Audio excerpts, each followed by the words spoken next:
walhasad idha dakhalat ala albayt husda, kijicho vikiingia kwenye familia,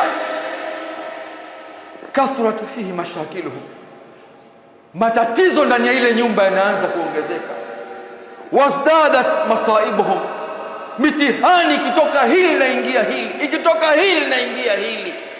Wanasema wanazuoni, waqad yataqatalun ala atfal asbab, wanaweza wakapigana familia, kaka na mdogo wake, baba na ndugu yake, dada na kaka yake, ala atfal asbab, sababu ya kijinga.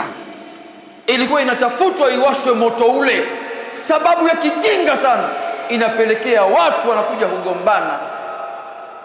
Tishu, kamba, pasi inayotumika ndani ya kupigia nguo, familia inaanza kugombana pale. Kwa nini? Hasadi tu. Leo vituo vya ruqya vinaongezeka kila kukicha.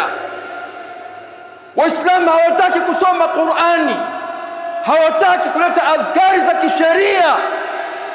Ndio maana ndoa nyingi zinaachika.